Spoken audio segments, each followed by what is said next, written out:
excerpt from one of the speeches in the Book of Power called "The Two Roads Ahead," and it was written by me. And just listen to it. I think every young African person should read this speech and this whole book in general. But listen to it. Let me know what you think. Definitely consider reading the whole thing in the Book of Power.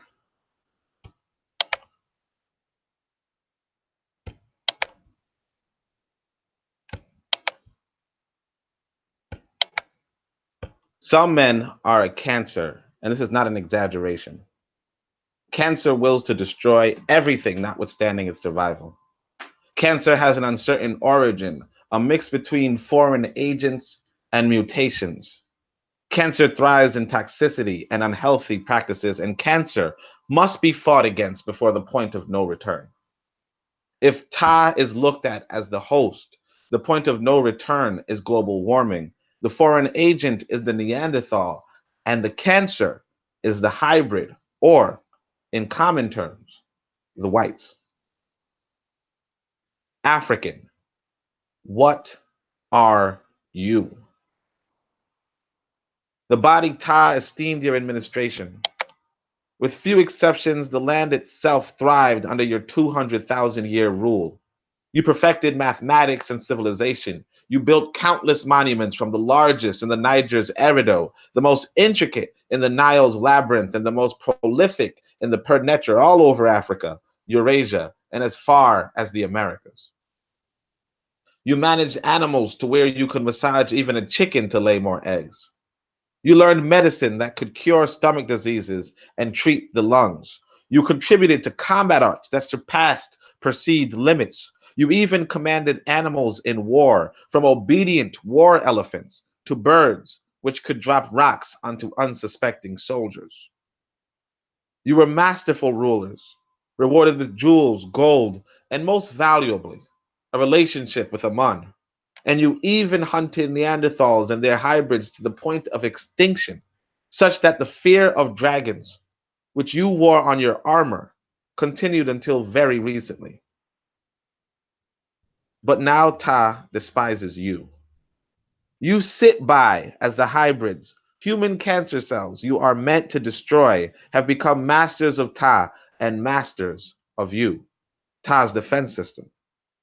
You sit by, distracted by the technology Eurasians offer, as a Eurasian admits to a selfish goal of exploiting Ta of her resources and leaving the burning heap to your descendants, since neither is the hybrid in Africa, where it will be most severe, or expecting to live long enough for when the damage of his pollutants is most harsh. You sit by and let cancer take over the body. You hang around in the West with no idea where to turn. About face from the Western Trek. To your left, northbound, is global warming, starvation, and apocalypse. To your right, southbound, is a technology, science, and civilization. You need to make the right choices right now. The point of no return is coming. The devastation in Africa has come. Already, whole villages are submerged, consumed by sand, man, slaughter, and water. The time of white rule can discontinue, but will you be the agents of that halt? Or will you continue to enable the subordination of yourself, your posterity, and your Ta? Think long, but not too long. Ta cannot long suffer this beating without beating back indiscriminately. For she cannot see you as her ally as she cries tormentedly for your aid while you sit back and let her body be ravaged. Are you up for your task? Or does she need to make you like the countless species before you who are but fossils now? Black warrior, will 200,000 years be extinguished all because of your cowardice? For millions of years, your ancestors walked this Ta, and now all of that is threatened. Yet you cower at the thought of even raising a finger to stop it? Did you breed for millions of years to be cowards? Did you learn languages, master arts and sciences, erect sculptures, and traverse the globe, all to be wasted like this? Is this your final moment, cringing at anomalies of nature, hybrids of your ancient foes? Is this how the black world ends? Release that poison. You are clinging to the white way of death. What awaits you is enough horror and torment to make all the comforts you now perceive but faint memories to a time of careless, planless abandon. There are storms now which have rendered city infrastructures useless and shown your compatriots severely lacking in any true preparation. And these storms will get much, much worse. You may bunker down, but whether you bunker for a day or a month will make no difference. You will eventually need to travel to drier, more fertile land and pass refugees inform on your fate.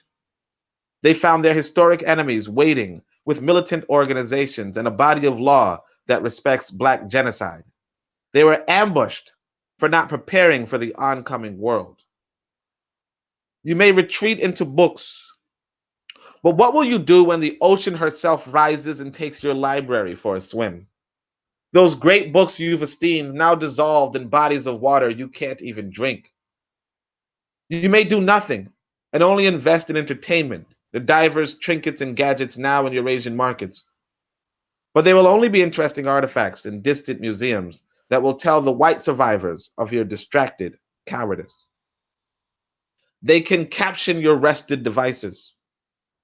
Here was a tool a now extinct race used to text, game, and record. It was found beneath ruins. The user died alone. No discernible effort to save themselves. We salvaged a few pictures called selfies and a few videos. They were initially used to attract intimacy or opine on popular narratives of no consequence, then to record social decay, fights, and depravity. Later, to cry over hunger and ramble over nothing. Then they will showcase those videos of your slow death, and the curious will thank their ancestors, the whites of today, for preparing and not merely dallying. Think now. What will you do when your bus line no longer runs?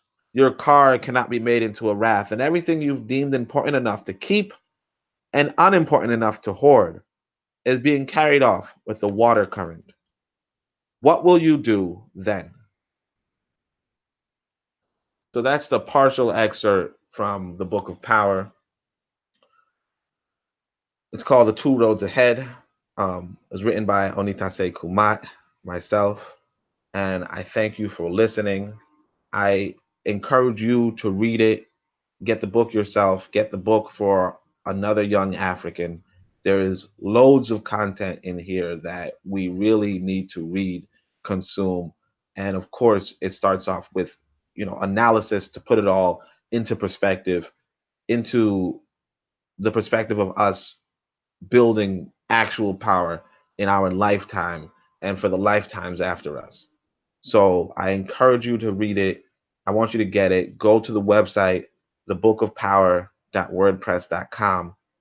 Check it out on Amazon, and just you're gonna love it. And it's really the book that our people need to read right now. But thank you so much for listening. Thank you for sharing this video. Hit the like button below. Subscribe to the channel if you haven't already. And we'll talk again another day. But Asante Sana and Shemi Hotep.